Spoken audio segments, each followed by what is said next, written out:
I'm joined now by the Shadow Home Secretary, Diane Abbott. Welcome back to the programme. We had the new immigration and migration statistics out this week. Let's just have a look at the numbers on the screen, because the numbers have never been higher. 650,000 people came here, migrants in the year to June.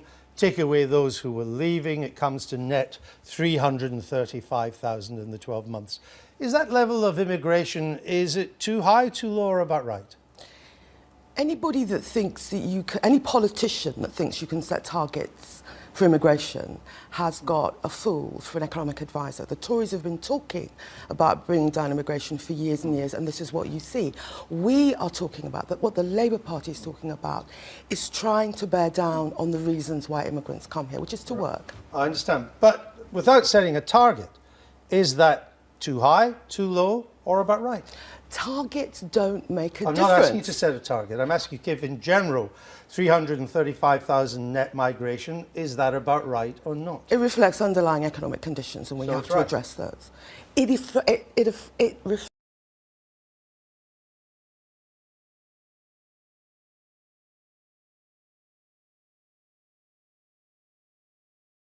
There are two main reasons why immigrants come here, and the main one is to work, and that's partly about the skills gap here in the UK, but it's partly about the fact that predatory employers use immigrants to undercut British labour, black and white, and we need to deal with that. How many immigrants do you think are subject to predatory employers? How many are working for below the minimum wage? We don't know, because the whole point about them working for below the minimum wage is it's not properly documented. What we want to do is to start prosecuting employers that pay below the minimum wage. I think the figures for prosecution were about 7 in the last 3 years. But since October 2013, 680,000 employers have been named and shamed for not paying it.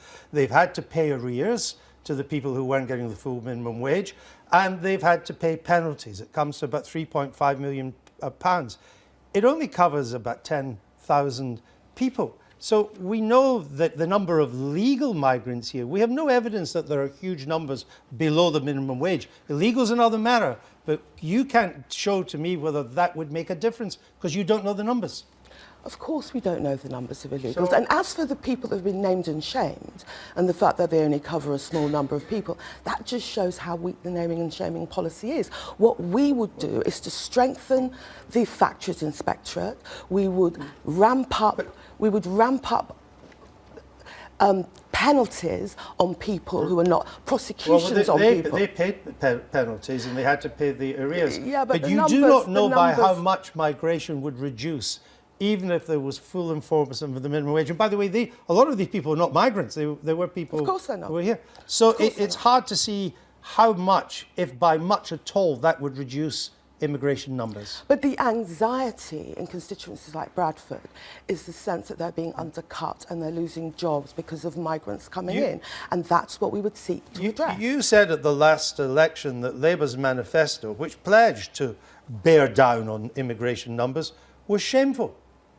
Why are you now advocating something you thought was shameful? What I thought was shameful was those immigration controls mug, which did nothing for us and actually played very badly in some parts of the country. But you're talking about your own form of control, to bear down, it's your phrase. No, bear down in numbers means to control it. No, the current leadership is very clear that we want to stop undercutting of British workers, black and white, and we want to stop the exploitation of immigrants. What I think is shameful is to play a game with anti-immigrant rhetoric. We've seen across the Atlantic where that leads you. It leads you to Donald let's just Trump. stay at this side of the Atlantic at the moment, because, as I say, you can't tell me how many legal migrants are being paid less than the minimum wage. You said the party policy was clear, but we've had a number of statements from your party about immigration policy. Here's Jeremy Corbyn's spokesman.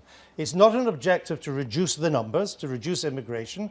Jeremy Corbyn is not concerned about numbers. Keir Starmer.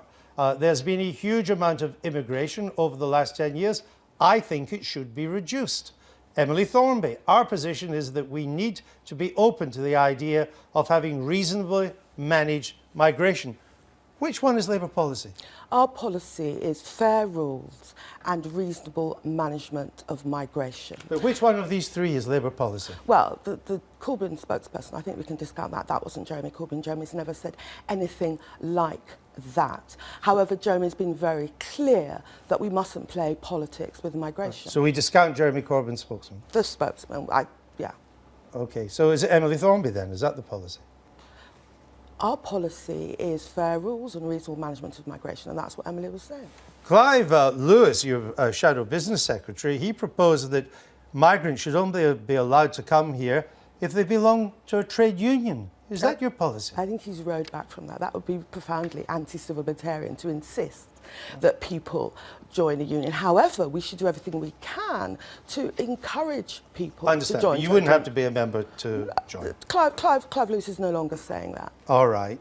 Dan Jarvis in the film, another prominent Labour MP, says that Labour should have a target to cut immigration. You don't agree? Well, I'm a former Home Office civil servant, and what I can tell you is that targets never work. Look at the humiliation for the Tories with their targets, bringing it down to tens of thousands, and immigration is as high as it's ever been.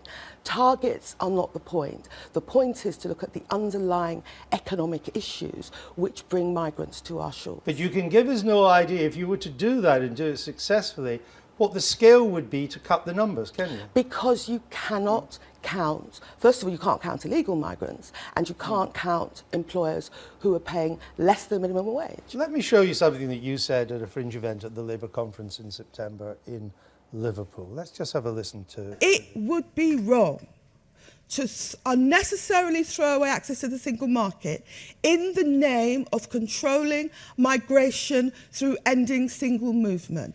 It's in ending free movement, because ending free movement has become a synonym for anti-immigrant racism, and the Labour Party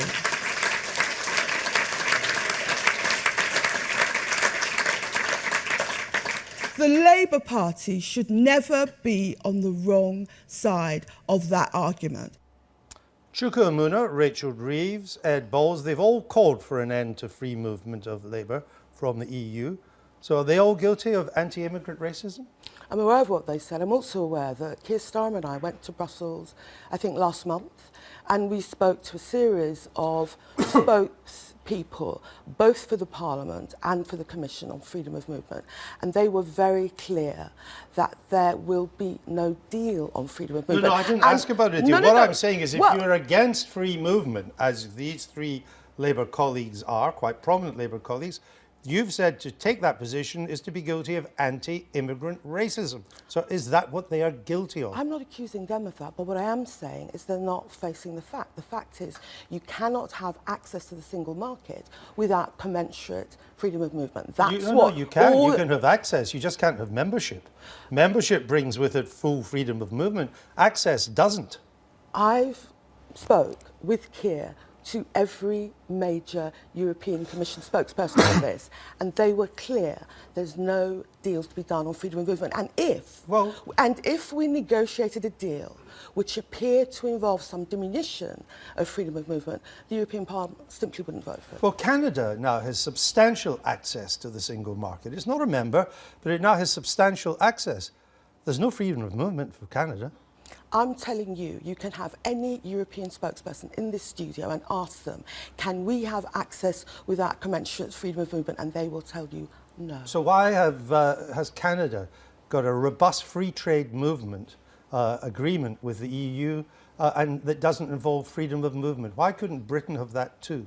Because our geographical situation across the channel from the European continent is very different from Canada.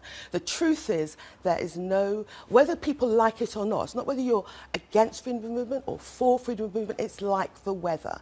If the UK off the channel from continental Europe wants access to the single market, there has to be commensurate freedom of movement. Otherwise, the European Parliament will not vote for that deal. You understand the difference between access and membership? I do, and I'm saying... So why could we not have... I understand we couldn't have membership without freedom of movement.